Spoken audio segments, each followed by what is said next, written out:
ಇಂದೇ ಡೌನ್ಲೋಡ್ ಮಾಡಿ ಮತ್ತು ನಿಮ್ಮ ನೆಚ್ಚಿನ ಶೋಗಳನ್ನು ಆನಂದಿಸಿ.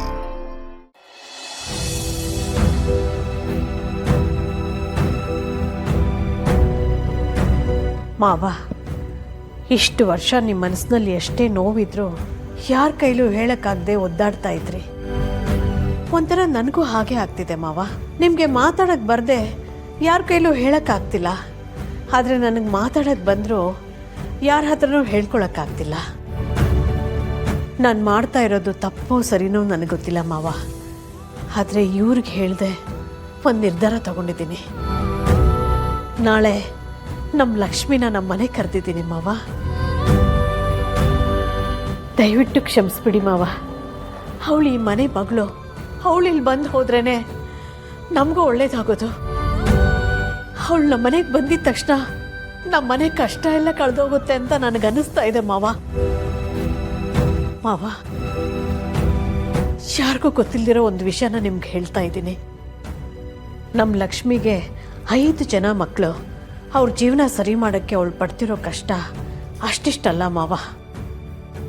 ಅವಳ ಗಂಡ ಈ ವಯಸ್ಸಿನಲ್ಲೂ ಎಷ್ಟು ಶ್ರಮ ವಹಿಸಿ ಕಷ್ಟಪಡ್ತಿದ್ದಾರೆ ಗೊತ್ತಾ? ಅವ್ರಿಗೆ ಜೀವನ ಸಾಗಿಸೋದೇ ತುಂಬ ಕಷ್ಟ ಆಗ್ಬಿಟ್ಟಿದೆ ಮಾವ. ಎಷ್ಟೇ ಕಷ್ಟ ಇದ್ರೂ ಗಂಡ ಹೆಂಡತಿ ಒಬ್ಬರನ್ನೊಬ್ರು ಬಿಟ್ಕೊಡ್ತಾ ಇಲ್ಲ. ಅವ್ರು ಎಷ್ಟು ಅನ್ಯೋನ್ಯವಾಗಿದ್ದಾರೆ ಅಂದರೆ ಜೋಡಿ ಅಂದರೆ ಹಾಗಿರ್ಬೇಕು ಅನ್ನಿಸ್ತಾ ಇದೆ ಮಾವ. ಅವ್ರ ಗಂಡ ತುಂಬ ಸ್ವಾಭಿಮಾನಿ. ನಮ್ಮ ಲಕ್ಷ್ಮಿನೂ ಹಾಗೇನೆ. ಯಾರ ಹತ್ರನೂ ಸಹಾಯ ಕೇಳಲ್ಲ, ಕೈ ಚಾಚಲ್ಲ. ನಿಮ್ಮ ಮಗ ಸಹಾಯ ಮಾಡ್ತೀನಿ ಅಂದ್ರು ಬೇಡ ಅಂತ ಹೇಳ್ಬಿಟ್ಲು ಮಾವ. ಅಷ್ಟು ಒಳ್ಳೆ ಗುಣ ಯಾರಿಗಿರುತ್ತೆ ಹೇಳಿ? ಬಂಗಾರದಂಥ ಮಗಳು ಲಕ್ಷ್ಮಿ. ಅದಕ್ಕೆ ಅವಳ ನಾಳೆ ಬರಕ್ಕೆ ಹೇಳಿದ್ದೀನಿ ಮಾವ. ಅವಳು ಬಂದರೆ ಹೇಗೆ ಸ್ವೀಕರಿಸ್ತೀರಾ ಅನ್ನೋದು ನಿಮಗೆ ಬಿಟ್ಟಿತ್ತು. ಆದರೆ ಅವಳು ಇವಳ ಮನೆಗೆ ಬಂದರೆ ನೀವು ಸರಿ ಹೋಗ್ತೀರಾ ಅನ್ನೋದು ನನ್ನ ಮನಸ್ಸು ಹೇಳ್ತಾ ಇದೆ. ನಿಮ್ಮನ್ನು ಕೇಳದೆ ನಾನು ನಿರ್ಧಾರ ತಗೊಂಡಿದ್ದಕ್ಕೆ ನನ್ನನ್ನು ಕ್ಷಮಿಸ್ಬಿಡಿ. ಆದರೆ ಅವಳು ಬಂದ ಮೇಲೆ ಎಲ್ಲ ಸರಿ ಹೋಗುತ್ತಲ್ವಾ? ನಾಳೆ ನೀವೇ ಹೇಳ್ತೀರಾ ಅವಳ ಮನೆ ಕರೆದು ಒಳ್ಳೆ ಕೆಲಸ ಮಾಡಿದೆ ಅಂತ. ನಿಮ್ಮ ಇಷ್ಟಕ್ಕೆ ವಿರುದ್ಧವಾಗಿ ನಡ್ಕೋತಾ ಇದ್ದೀನಿ ಅಂತ ನನ್ನನ್ನು ಕ್ಷಮಿಸ್ಬಿಡಿ ಮಾವ. ಆದರೆ ಒಂದು ಒಳ್ಳೆ ಕೆಲಸ ಆಗತ್ತೆ ಅಂದರೆ ಇದನ್ನೆಲ್ಲ ಮಾಡಲೇಬೇಕಲ್ವಾ?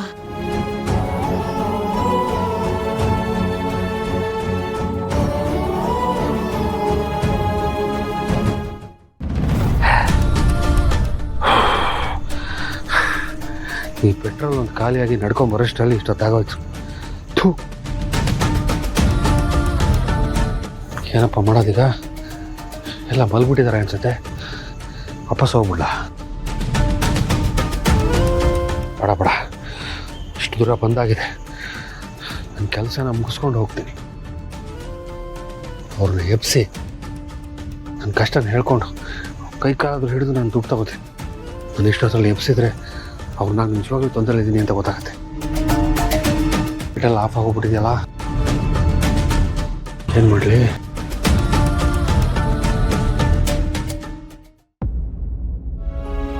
ನಿನಗೆ ನಾನು ಯಾವತ್ತೂ ಕೆಟ್ಟದ್ದು ಬಯಸಿಲ್ಲ ಲಕ್ಷ್ಮಿ. ನಿನ್ನ ಜೀವನ ಚೆನ್ನಾಗಿರ್ಬೇಕು ಅನ್ನೋದೇ ನನ್ನ ಆಸೆ. ನಿಮ್ಮ ಪ್ರೀತಿ ಮಾತಿಂದ ನನ್ನನ್ನು ಕಟ್ಟಾಗ್ತಾ ಇದ್ದೀರಾ. ನೀನು ಹಾಗೆ ಅನ್ಕೋ. ನಿನ್ನ ಮನೆಗೆ ಬಾ, ಅದು ನಾಳೆನೆ.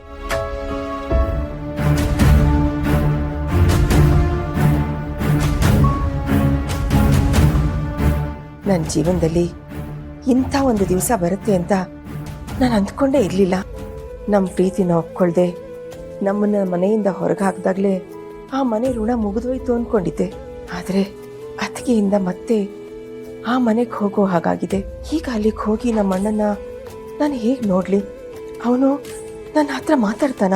ಹೋಗಲಿ, ನಮ್ಮನ್ನು ಮಾತಾಡಿಸ್ದೆ ಇವ್ರಿಗೆ ಮತ್ತೆ ಅವಮಾನ ಮಾಡಿಬಿಟ್ರೆ ಏನು ಮಾಡೋದು? ಇಲ್ಲ ಇಲ್ಲ, ನಮ್ಮ ಅತ್ತಿಗೆ ಇರ್ತಾರಲ್ಲ, ಅವರೆಲ್ಲ ಸಂಭಾಳಿಸ್ತಾರೆ. ಆದರೆ ಅತ್ತಿಗೆ ಯಾಕೆ ನಮ್ಮನ್ನು ಬರಲೇಬೇಕು ಅಂತ ಅಷ್ಟೊಂದು ಹಠ ಮಾಡಿ ಕರ್ಸ್ಕೊತಿದ್ದಾರೆ ಅಂತ ಗೊತ್ತಾಗ್ತಿಲ್ಲ.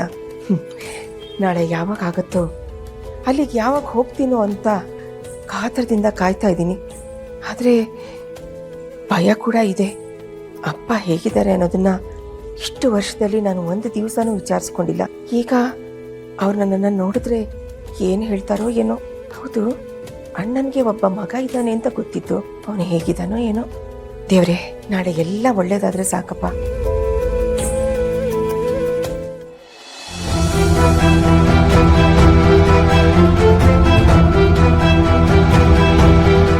ಜಯಂತ, ಫ್ರಂಟ್ ಎಂಟ್ರೆನ್ಸಿಂದ ಎಂಟ್ರಿ ಕೊಡೋ ಟೈಮಲ್ಲ, ಇವತ್ತು ಕಾಂಪೌಂಡ್ ಹಾರೇ ಹೋಗಬೇಕು.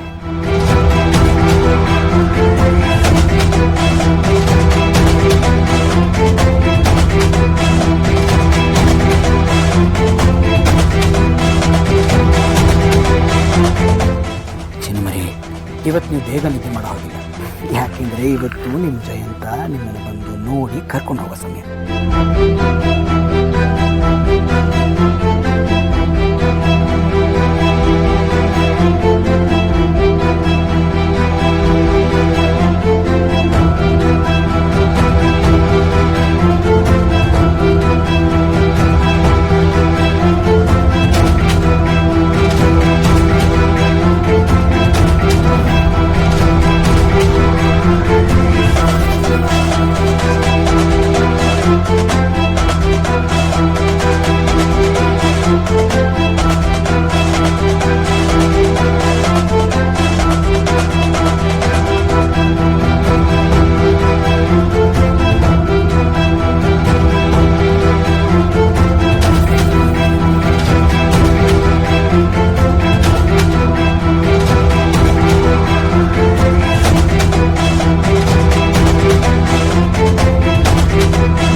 ನಿಂತ್ಕೋ.